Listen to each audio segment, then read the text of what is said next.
जो चिट्ठी लिखी है माननीय प्रधानमंत्री जी को, ये हमारे दिल में भी ये बात बार बार है कि अगर आपके पास इतना बड़ा फंड है तो आप उसको सहायता देने में इतना देरी किस बात के लिए? ये एक बहुत बड़ा प्रश्न है किसी भी राज्यों के सर्वाइवल के लिए। तो हिमाचल प्रदेश को अगर दोबारा बनाना है, पहाड़ी राज्य है, स्पेशल कैटेगरी स्टेट है, हमें उम्मीद ज्यादा थी, लोगों को भी ज्यादा थी, नुकसान भी ज्यादा है।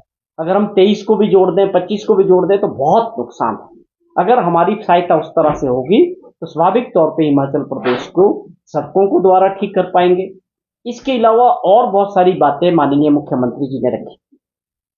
4 लेन की जो कंस्ट्रक्शन हो रही हिमाचल प्रदेश में, उसको लेके उन्होंने पहले गडकरी साहब से भी बात की और माननीय प्रधानमंत्री जी के सामने भी ये बात कंसर्न रखा है कि पहाड़ी राज्यों में जिस तरह से 4 लेन्स की कटिंग का काम चल रहा है, पहाड़ों को काटा जा रहा है, उससे बहुत नुकसान हो रहा है। ये हमारा अपना एक्सपीरियंस है। आप समझें कि चंडीगढ़ मनाली हाईवे की बात करें 4 लेन्स की, या कालका शिमला जो बना है इसकी बात करें, इसमें जो एक्सपीरियंस रहा है लगातार 5 वर्षों से, बहुत नुकसान हो रहा है।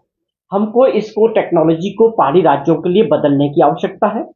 टनल्स बेस्ड होना चाहिए और कटिंग कम हो, छोटे ब्रिजेस बने, तो तब जाके ये सक्सेस हो सकते हैं। और इस बात को रियलाइज भी किया है और देश के ट्रांसपोर्ट मिनिस्टर गडकरी साहब ने भी इस बात को स्वीकार किया। एक स्टेटमेंट में भी उन्होंने कहा कि यह अनुभव ठीक नहीं है, डीपीआर्स ठीक नहीं बन रही है। तो हमें ये मानना पड़ेगा कि जब जो टॉप में बैठे हुए व्यक्ति है, अगर उन्होंने इस बात को खुद एक्सेप्ट किया है कि इसमें कमियां हैं, तो मुझे लगता है कि इसका भी एक कुछ वे आउट निकलना चाहिए कि पहाड़ों में जो है 4 लेन्स कैसे बनेंगे। इसके अलावा भी चीफ मिनिस्टर साहब ने और अब उनकी टीम ने प्रधानमंत्री जी के सामने और भी बातें रखी है कि किस प्रकार से दूसरे क्षेत्र में जो हमारे जिन लोगों के हजारों के हिसाब से घर बह गए हैं, उनको दोबारा घर बनाने के लिए जो हमने मैनुअल में चेंज किया है, हम उनकी सहायता करना चाहते हैं। लेकिन उसके लिए जमीन का टुकड़ा होना बहुत जरूरी है। जहां पर वो गांव थे वहां दोबारा वो बस नहीं सकते। और जो 68% जो वेस्ट लैंड है वो फॉरेस्ट लैंड है।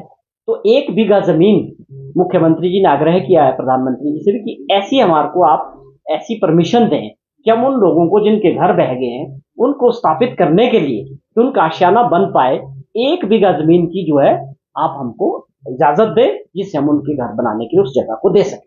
इस तरह के कई मुद्दों पर चर्चा हुई, बहुत अच्छी रही, सार्थक रही। प्रधानमंत्री जी ने समय निकाला, हम उनका आभार प्रकट करते हैं सभी प्रदेशवासियों की तरफ से, इस उम्मीद के साथ कि वो दिल खोल के भी अभी भी जो टीमें आई है सेंटर से, पूरा आंकलन हो रहा है, उसको स्वाभाविक तौर पे मदद करनी पड़ेगी। और कोई रास्ता है नहीं कि भारत सरकार की मदद के बगैर हम खड़े हो सकते हैं।